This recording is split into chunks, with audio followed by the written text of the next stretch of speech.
The night was quiet in Mississippi. A warm wind moved through the pine trees, carrying the smell of smoke from faraway farms. On a lonely road, a black Cadillac rolled steady through the darkness.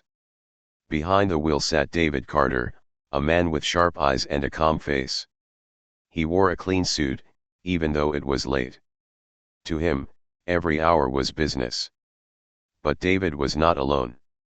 In the mirror, he saw two headlights. A truck was following him. The lights stayed close, too close. David's hands stayed firm on the wheel. He did not speed up, and he did not slow down. He knew who they were. He knew why they were there. The town already whispered about it. The Klan had been watching him. They did not like seeing a black man with money, power, and respect. To them, he was breaking the rules of the old world. But David Carter was not the kind of man who lived by their rules. As the Cadillac cut across the back roads, the truck behind him closed the gap. A second set of headlights appeared, joining the chase. Now two cars followed. The empty fields on both sides looked endless.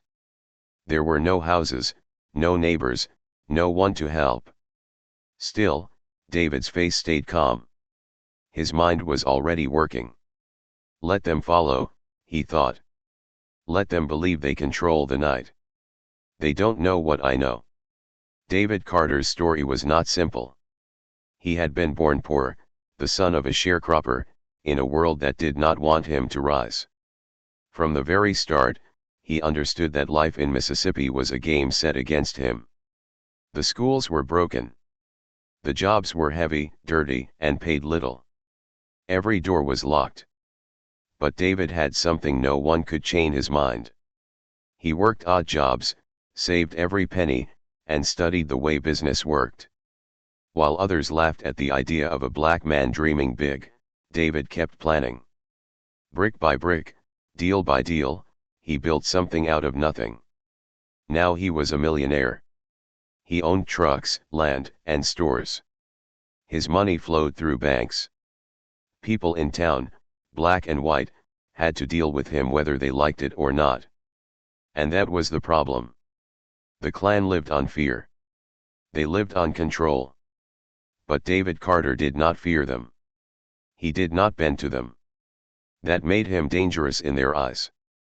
On that dark road, the two trucks behind him grew bolder. One roared its engine, pulling up close, almost touching his bumper. The other swung wide, like it wanted to pass and block him.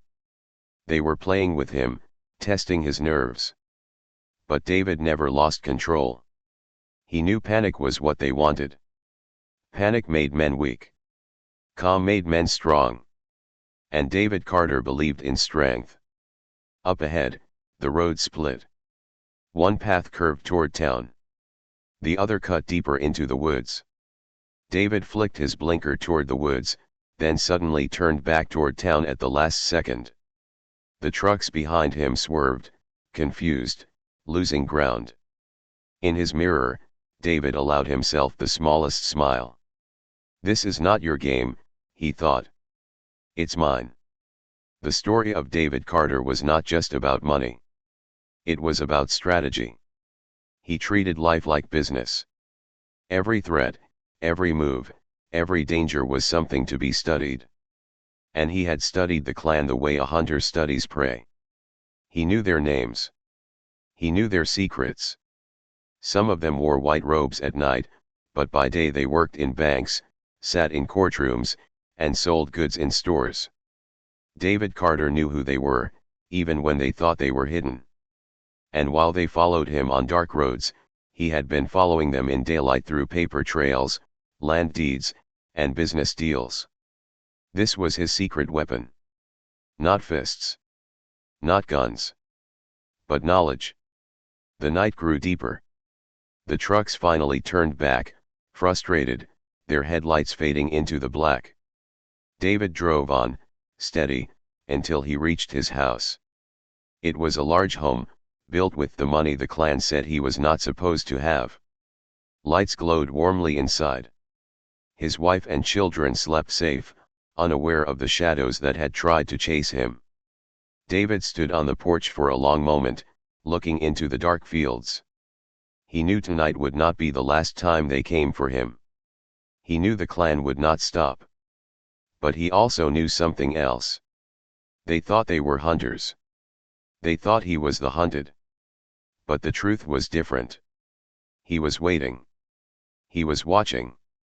And soon, the hunters would find out that they were the ones being hunted. The story had only begun. David Carter was not just surviving. He was preparing. Preparing for a move so bold, so clever, that it would shake the clan to its core. What secret weapon did he hold? What game was he about to play? That answer would come soon. But one thing was already clear. David Carter was a man who refused to bow, refused to run, and refused to let hate decide his future. And on nights like this, when the clan thought they owned the dark, David Carter showed them something they could not understand. He showed them fear does not live here. The next morning, David Carter stood in front of his office window, looking down at Main Street. The town was waking up. Trucks rolled past, carrying crops and lumber. Store signs flicked on one by one. And there, on the corner, stood Carter's Grocery, one of the busiest shops in town. It was more than just a store. It was a symbol. Every dollar that passed through those doors told the same story: David Carter was winning.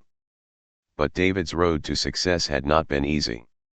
It began in the red dirt fields of Mississippi, under the hot sun, when he was just a boy. His father worked as a sharecropper, breaking his back to grow cotton he would never fully own. His mother cleaned white folks' houses, always tired, always underpaid. Young David saw this life and made a decision early: I will not live this way. As a teenager, he worked every small job he could find, carrying water, cutting wood, cleaning tools. Every cent went into a tin box he kept under his bed. At night, when others were asleep, David read old newspapers, studied numbers, and dreamed of bigger things. When he turned 18, he bought his first truck. It was rusty, slow, and barely ran. But to David, it was the start of something powerful. He used it to haul goods for farmers, charging a fair price. Soon he had enough for a second truck. Then a third. People in town began to notice. Some admired his drive. Others, especially the clan, felt something else: fear. Because every new truck meant David was breaking rules they believed were unbreakable. By the 1950s, David Carter was no longer just a small businessman. He was a force. He owned trucks, grocery stores, and pieces of land that even white men wanted. Banks dealt with him. Judges respected him. And every year, his empire grew. But the more he grew, the more the clan came after him. At first, it was whispers, threats in the dark, notes slipped under his door. Then it became more violent. A window smashed. A fire set near his warehouse. Men in white robes watching from across the street. David never flinched. He fixed the window. He rebuilt the warehouse. He looked the men in the eye when he passed them in town. And every time they struck, he came back stronger. To him, it was business. They were a problem to be solved, not a storm to hide from. But David also understood a hard truth: money could not stop bullets. He had seen good men beaten, good families broken. He knew the clan could kill if they wanted to. And he knew that, one night, they might come for him again. So David began to think differently. He asked himself a question that no one else dared to ask: what if I stop playing defense? What if I turn the game around? The clan saw him as a target. But David decided to see them as a business challenge. And like any challenge, he would study it, learn it, and break it apart. David started with information. He paid attention to who spoke to whom.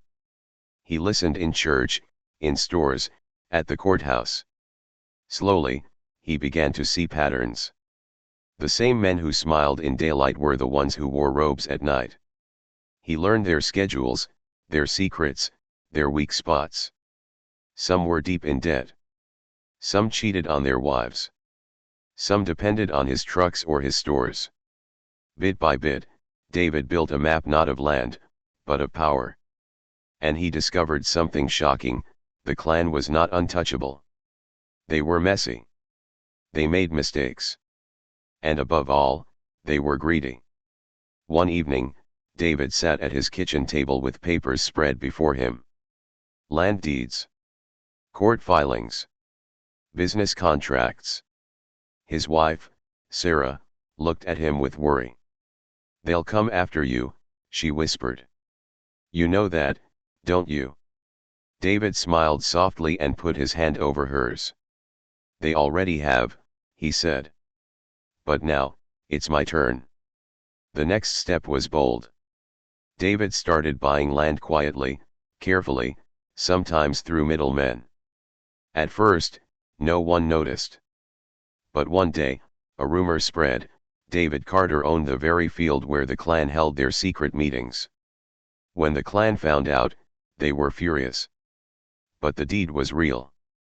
The land was his. And suddenly, the hunters realized they had been standing on their enemy's ground. David didn't stop there. He raised rent. He set new rules. And when they refused, he took them to court. The same system they once used to control him, he now used against them. It was the beginning of something bigger. For the first time, the clan felt cornered. For the first time, they were playing a game they could not understand. Still, David knew the fight was far from over. Owning land was one thing. Breaking a machine built on hate was another. But he had made his move. And now the board was set. The clan thought they had power in numbers. David Carter had power in knowledge. And soon, the world would see which one was stronger. The town of Jackson, Mississippi, had never seen a man like David Carter. Most men with dark skin kept their heads down, avoided trouble, and prayed they could live one more day in peace. But David was different. He walked tall through the streets, sharp in his suit, gold watch on his wrist, and calm in his stride. People whispered when he passed. Some with respect. Some with envy. And some with hate. The hate mostly came from men who wore robes at night. For months, the clan had tried to scare him. They had burned crosses, spread lies, and even sent men to follow his car through the back roads. But no matter what they did, David Carter never broke. He only grew stronger. And now, he was ready to make his boldest move yet. David had been studying them. He learned their patterns, their weak spots, and the way they operated. The clan believed they were hidden, but David saw through their masks. He knew who owned which farm, who controlled which store, and who held debts too heavy to carry. He also knew something the clan had never expected: business was their weakness. So David decided to fight not with fists, but with contracts. Not with fire, but with money. One cold evening, David met with his lawyer, a white man named Frank Reynolds. Frank was one of the few lawyers in town who would work with him, not against him. Papers were spread across the wooden desk: deeds, titles, and agreements. "You're serious about this?" Frank asked, adjusting his glasses. "Dead serious," David replied. "They think they run this town. Let's see how they like paying rent to me." Frank chuckled. "You're about to make history, David." "Or enemies." "Enemies I already got," David said. "History is what I'm after." Over the next year, David Carter quietly bought up land across the county. Some he purchased under his own name. Some he bought through hidden partners. Piece by piece, acre by acre, he built an invisible empire. The clan didn't notice at first. They were too busy planning rallies, too busy preaching hate. But one day, they found out the shocking truth. The field where they held their biggest gatherings. the place where they burned crosses and gave speeches. It was no longer theirs. David Carter owned it. The news spread fast. The Klan was furious. They had been standing on a black man's land without even knowing it. The idea burned hotter than any fire they had set. But the papers were real. The deed was real. David Carter had played the game smarter than they ever could. At their next rally, when they tried to meet, David's lawyer sent a notice: pay rent or leave. The Klan, proud and angry, refused. But refusing meant facing the law. And David knew the law better than they did. He filed papers in court, dragging them into the very system they thought they controlled. Now, instead of chasing David on dark roads, the Klan was being chased into courtrooms. The fight was not just legal. It was psychological. The Klan had built their power on fear. People were scared to stand up to them. But David flipped the script. Now they were the ones feeling exposed, embarrassed, and trapped. Whispers spread in town: the Klan pays rent to a black man. Some laughed at the irony. Others shook their heads in disbelief. And while the Klan tried to hide their shame, David Carter grew stronger. But David was not done. He wanted to push further. He began using his money to support newspapers in secret. Stories started appearing, exposing corruption in the Klan's ranks. Men who thought they were safe under white robes suddenly found their names printed in black ink for everyone to see. Doctors, police officers, even a judge. One by one, their secrets came out. The Klan no longer looked like a powerful mystery. They looked like regular men with regular sins. And the more their secrets spread, the weaker their grip became. Still, danger lurked. Late at night, Sarah sometimes woke to the sound of footsteps outside. A shadow at the window. A car parked too long near the house. "David," she whispered one night, "they're going to kill you." David shook his head. His eyes were sharp, steady. "No," he said softly. "They're going to destroy themselves. I'm just giving them the rope." And David was right. The more the Klan tried to strike at him, the more tangled they became. Each attack turned into another lawsuit. Each threat only exposed them further. The hunters had become the hunted. And the game had only just begun.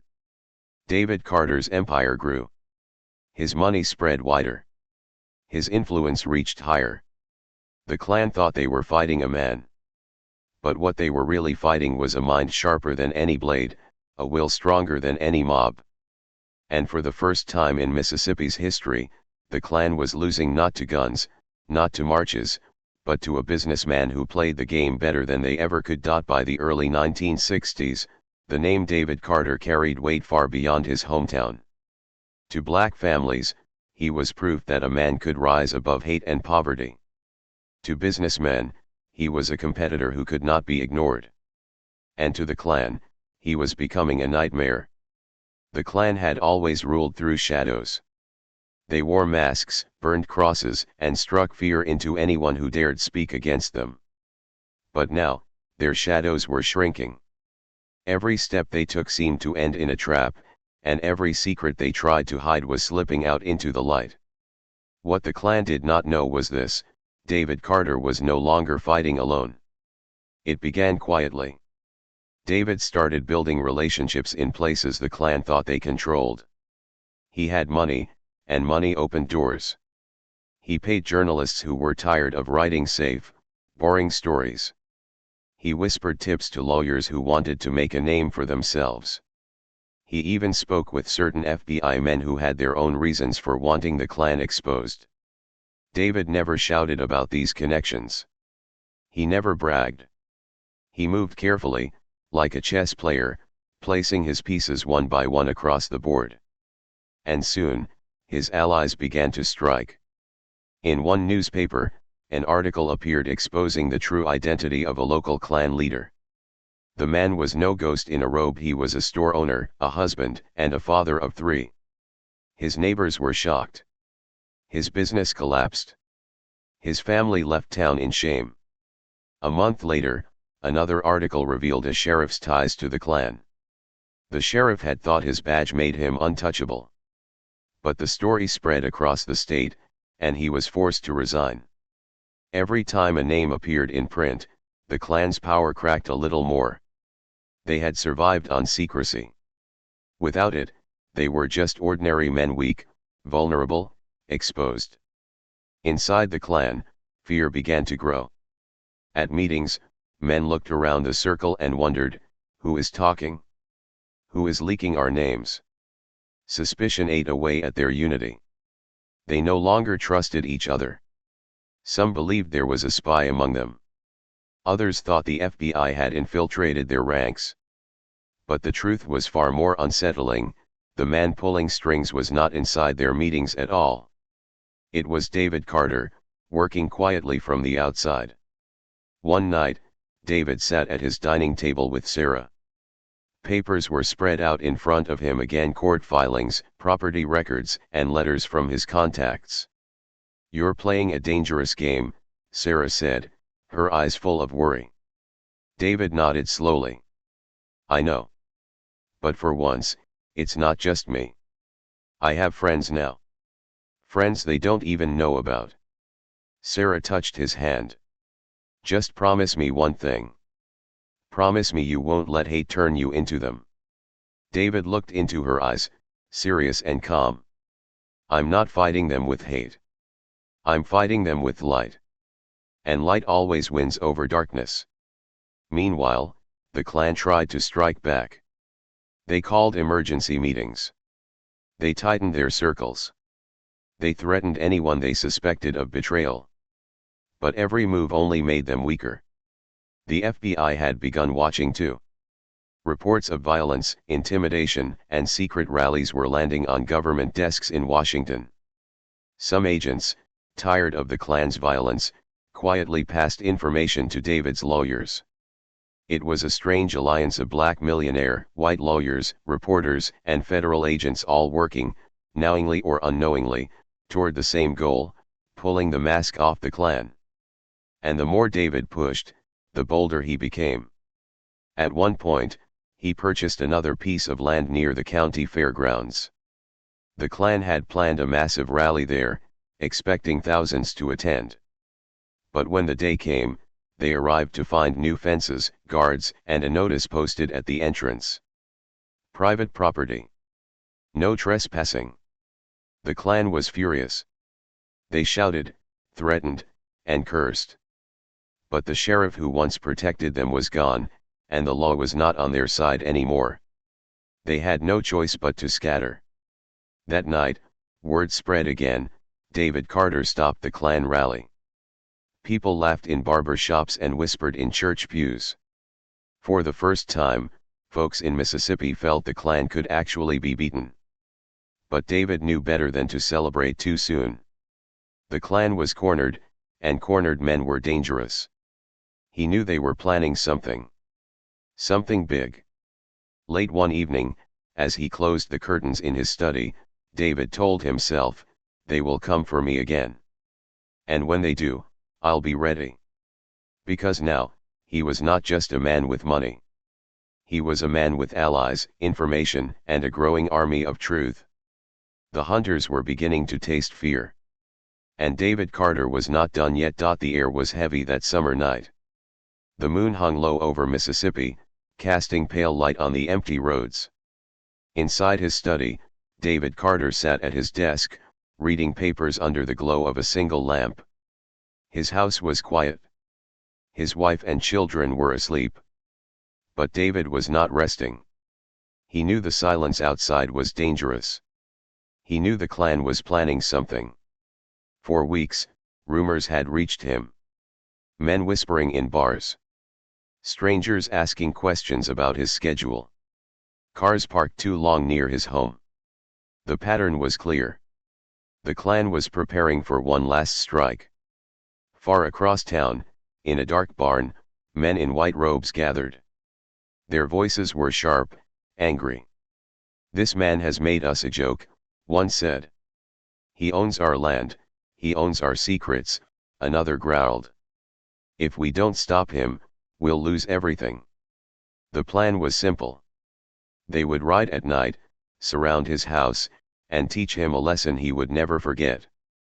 Guns in hand, torches ready, they promised each other this would be the end of David Carter. But what they didn't know was that David had already heard every word. David's allies had warned him days earlier. An FBI contact slipped him a note. A journalist confirmed it. Even a nervous farmer, too scared to give his name, whispered, "They're coming for you." David did not panic. He did not run. Instead, he picked up his phone and made calls. Quiet calls. Careful calls. Calls to people who wanted the Klan brought down just as much as he did. By the time the Klan rolled out that night, their horses replaced by roaring trucks, the trap was already set. Near midnight, the Carter home glowed like a lighthouse in the dark. Curtains drawn, lights burning. To the Klan, it looked like the perfect target. Engines cut off. Doors slammed. Dozens of men stepped into the fields with rifles and torches. They crept toward the porch, whispering threats. But before they could take another step, red and blue lights flashed in the trees. Sirens tore through the night. Police cars. Federal agents. Armed deputies. Dozens of them. The Klan froze, stunned. Some dropped their weapons. Others tried to run, but floodlights cut across the fields, blinding them. One by one, they were surrounded, handcuffed, and dragged away. Inside the house, David stood at the window, watching calmly as the men who had hunted him for years were now the ones caught like prey. Sarah came to his side, her voice shaking. "You set this up?" David nodded slowly. "I didn't need to fight them with guns. I just needed them to walk into their own trap."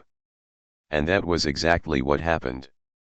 The next morning, newspapers carried the story. Klan raid ends in arrests.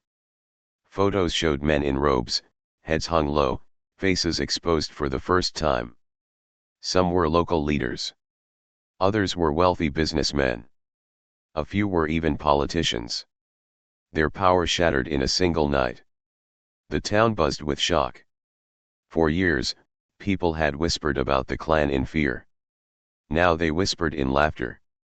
They thought they could scare David Carter, one man said at the barber shop. Turns out, he scared them.